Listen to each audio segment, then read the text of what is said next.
جلسہ میں عورت آئی بیان سننے کے لیے، دستار بندی کا جلسہ چل رہا تھا، تو سب کے سر پر بڑی بڑی دستار باندھی گئی، بڑی بڑی دستار باندھی گئی۔ وہ عورت جو دیکھ رہی تھی، اسکرین پر دیکھ رہی تھی، پروجیکٹر پر دیکھ رہی تھی، اس کے دل میں شوق ہوا، کاش کہ میرا بیٹا بھی حافظ ہوتا، بیٹا تھا ہی نہیں۔ کاش کہ میرا باپ حافظ ہوتا، باپ مر گیا تھا۔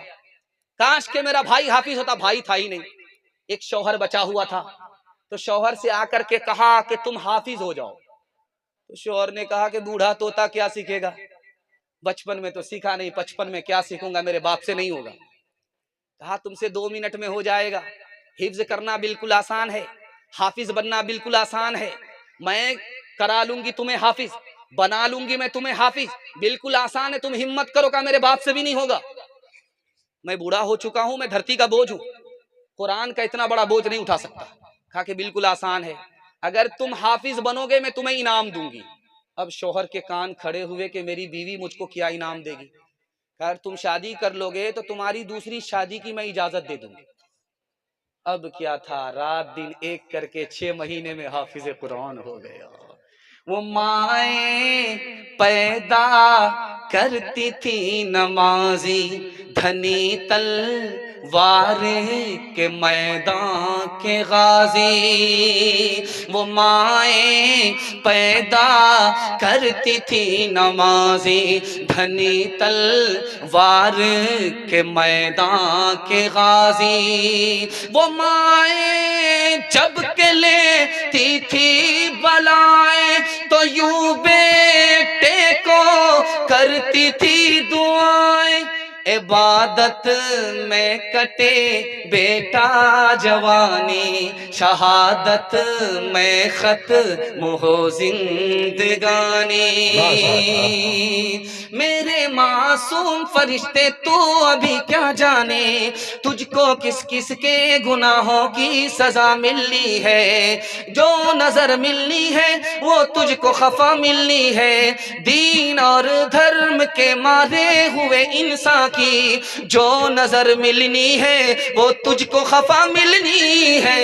تیرے بچپن کو جوانی کی دعا دیتی ہوں، اور دعا دے کے پریشان سی ہو جاتی ہو۔ 2 پیغام بچہ اور جوان کے حوالے سے آپ لوگ سننے کے لیے تیار ہیں؟ دونوں ہاتھ اٹھا دیجئے انشاءاللہ، دھیان سے سنیے گا، بالکل میرا حصے کا جلسہ مکمل ہونے جا رہا ہے، صرف 10 سے 15 منٹ میں میرے حصے کا جلسہ باقی ہے، جلسہ مکمل ہونے جا رہا ہے۔ آپ کی پیشانی اس قدر چمک رہی ہے، ایسا لگ رہا ہے کہ جلسہ ابھی شروع ہوا ہے۔ دل سے دعا دیتا ہوں اللہ آپ کے مقدر کو چمکا دے، آمین بولیے، قبولیت کی گھڑی ہے، بخیلی مت کیجیے۔ چوتھا پیغام بچوں کے حوالے سے سنا رہا ہوں۔ باپ نے کہا کہ بیٹا میں نے خواب دیکھا ہے کہ اللہ کا حکم ہے میں تمہیں ذبح کر ڈالوں، تو بیٹا کہتا ابا حضور میری 4 فرمائش ہے، جب آپ ذبح کرنا چاہیں گے تو آنکھ میں پٹی باندھ لیجئے گا، میرے ہاتھ پاؤں کو باندھ دیجئے گا، ابا حضور چاقو تیز کر لیجئے گا۔ تیسری فرمائش ہے ابا حضور جب آپ مجھ کو ذبح کریں گے تو میرا چہرہ آسمان کی طرف نہیں زمین کی طرف کر دیجئے گا تاکہ سجدے کی حالت میں تیرا بیٹا قربان ہو جائے۔ چوتھی فرمائش بیٹے نے کہا ابا حضور جب میں ذبح ہو جاؤں، جب میں قربان ہو جاؤں تو میرے کپڑے کو اتار کر کے میری ماں کے حوالے کر دیجئے گا تاکہ میری ماں کو صبر ہو جائے کہ اللہ کا حکم تھا میرا بیٹا قربان ہو گیا۔ باپ چوری کرنے کے لیے جا رہا تھا، بیٹے کو پہرے پر بٹھایا کہ بیٹا کوئی آئے تو کہہ دینا کہ کوئی آ رہا ہے، کوئی دیکھ رہا ہے۔ باپ جیسے ہی چوری کرنے کے لیے باغ میں داخل ہوا، بیٹا کہتا ابا حضور وہ دیکھ رہا ہے، بھاگ کر کے آیا، کہیں کوئی نہیں۔ دوبارہ پھر جب ارادہ ہوا چوری کا، پھر بچہ کہتا ابا وہ دیکھ رہا ہے، پھر باپ بھاگ کر کے آیا۔ تیسری بار جب گیا باپ چوری کرنے کے لیے، بچے نے پھر کہا ابا وہ دیکھ رہا ہے، باپ بھاگ کر کے آیا، ایک تماچا مارا، کون تیرا باپ دیکھ رہا ہے؟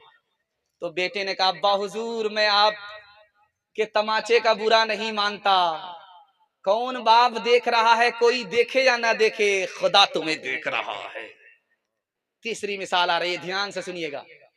باپ آیا بادشاہ کے دربار میں، نماز جلدی پڑھائی، کھانا تھوڑا کھایا. بادشاہ کے دربار میں آیا نماز پڑھانے کے لیے تو جلدی پڑھا دیا، جھٹا جھٹ جھٹا جھٹ جھٹا جھٹ. 10 منٹ کی نماز 5 منٹ میں ختم. السلام علیکم، وعلیکم السلام، ہو گیا ختم. 5 منٹ میں نماز ختم. دسترخوان پر بیٹھا تو 2 لقمہ اٹھایا، ہاتھ دھو کر کے فارغ ہو گیا. اب گھر آ کر کے بیٹا سے کہتا بیٹا بھوک بہت تیز لگی ہے، دسترخوان لگاؤ. تو بیٹے نے کہا ابا حضور نماز آپ نے بڑی جلدی پڑھائی، کھانا آپ نے تھوڑا کھایا. اب بیٹا وہاں زیادہ کھانا کھاتا تو لوگ کہتے پیٹو ہے، تھوڑا کھانا کھایا تاکہ کہیں گے ولی آدمی ہے اس لیے تھوڑا کھانا کھایا. کہا ابا حضور آپ نے تھوڑا کھانا کھایا تاکہ بادشاہ آپ کو ولی سمجھے، جلدی سے نماز لوٹا لیجئے. کھانا تو آپ کھا رہے ہیں، وہاں آپ نے تھوڑا کھایا کہ آپ کا کام بن جائے. نماز جلدی لوٹائیے ورنہ ریاکار کا ٹھکانہ جہنم ہے، جنت نہیں ہے. آخری مثال پر پیغام ختم کر رہا ہوں، بہت دھیان سے آپ سنیے گا. اگر اچھا بچہ بنانا چاہتے ہیں آپ کو صرف 3 کام کرنا، اس سے آگے کوئی کام نہیں کرنا. بچے کو بات بات پر نہیں مارنا، ڈرانا ہے، دھمکانا ہے، بات بات پر نہیں مارنا ورنہ بے شرم بے حیا ہو جائے گا. بے شرم بے حیا نہ اچھا انسان بنے گا نہ اچھا مسلمان بنے گا. دوسری بات، بچے کے سامنے موبائل نہیں دیکھنا. بچہ گھر سے باہر نکل جائے موبائل نکالیے دیکھیے، بچہ گھر کے اندر رہے موبائل چھوڑ دیجئے. باپ ڈرائیور، بیٹا خلاسی، گاڑی کا نمبر 786. تیسری بات کو یاد رکھیے، جب بچہ گھر کے اندر موجود رہے تو میاں بیوی جھگڑا مت کیجیے گا. جب بچہ گھر سے باہر جائے تو کرسی پھوڑ دیجیے، برتن توڑ دیجیے، توڑ پھوڑ جتنا کرنا ہے کرتے رہیے. لیکن جب بچہ گھر کے اندر موجود رہے آپ کو جھگڑا نہیں کرنا. جانتے کتنا بڑا نقصان ہوگا؟ جب ماں باپ کے جھگڑے کو بچے دیکھتے ہیں تو ماں باپ کو نگاہ سے گرا دیتے ہیں، نہ جوانی میں قدر کرتے ہیں نہ بڑھاپے میں عزت دیتے ہیں. لمحے کی خطا ہوتی ہے، صدیوں کی سزا ہوتی ہے. انشاءاللہ بچے کی تعلیم پر محنت ہوگی، بیٹی والے سے قیمت چکائیں گے. ہاتھ اٹھائیے.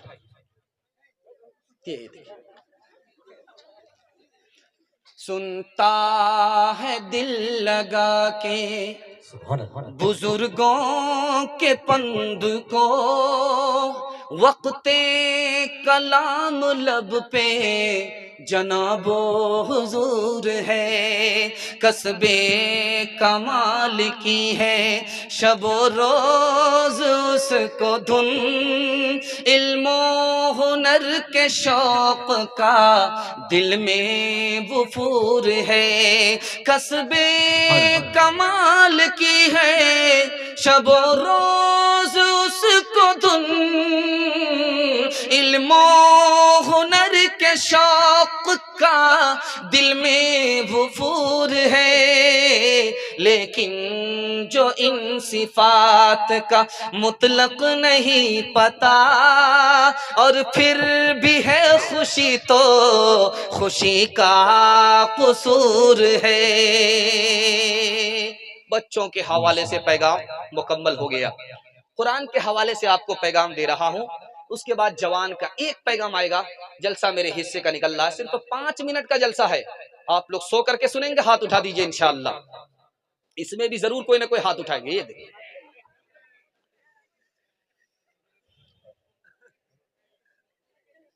قرآن اللہ کی کتاب ہے، ہم کیسے مانیں؟ قرآن اللہ کی کتاب ہم کیسے مانیں؟ 3 وجہ سے ماننا ہے کہ یہ اللہ کی کتاب ہے. اگر آپ کو شک ہے کہ اللہ کی کتاب نہیں ہے تو کاپی کر کے دکھائیے. کاپی دکھا ہی نہیں سکتا کوئی. اللہ کی کتاب ہے یہ کیسے مانے؟ پیشین گوئی اللہ نے کر دی کہ قرآن اللہ کا اجالا ہے، اس کو کوئی بجھا نہیں سکتا.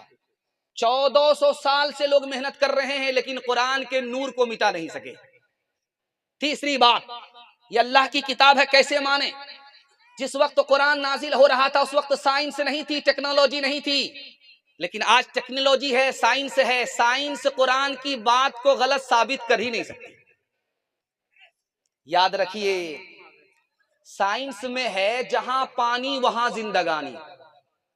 سائنس میں ہے جہاں پانی وہاں زندگانی. آج سائنس کہہ رہی ہے جہاں پانی وہاں زندگانی. قرآن نے 1400 سال پہلے کر دیا کہ میں نے ہر چیز کو پانی سے زندگی بخشی ہے. آج سائنس کہہ رہی ہے کہ سورج اور چاند میں جو رشتہ ہے ماں بیٹے کا، جیسے ماں اور بیٹے کا رشتہ ہوتا ہے، ماں دودھ پلاتی ہے بیٹا دودھ پیتا ہے، اسی طرح چاند اور سورج کا رشتہ ہے. سورج ماں ہے، اس سے روشنی ملتی ہے، چاند کو چاند بیٹا ہے۔ اور قرآن نے 1400 سال پہلے سورج کو مؤنث کہا یعنی عورت کہا، اور چاند کو مذکر کہا یعنی مرد کہا۔ تیسری بات کو ذرا دھیان سے سنیے گا، آپ دیکھیں گے کہ جب آسمان میں ستارے نہیں ہوتے رات میں، اور یہ لائٹ بند ہو جاتی ہے، اور آدمی سمندر میں سفر کرتا ہے، تو اتنا اندھیرا ہوتا ہے کہ ہاتھ نظر نہیں آتا۔ یہ سائنس نے کہا، اور قرآن نے کہا جس کے دل میں اسلام کا نور نہیں ہوتا، ایمان کی روشنی نہیں ہوتی، اس کے دل میں اتنا اندھیرا ہوتا ہے کہ سمندر میں جیسے ہاتھ نظر نہیں آتا، اس کو صحیح اور غلط معلوم نہیں ہوتی، تمیز ختم ہو جاتی۔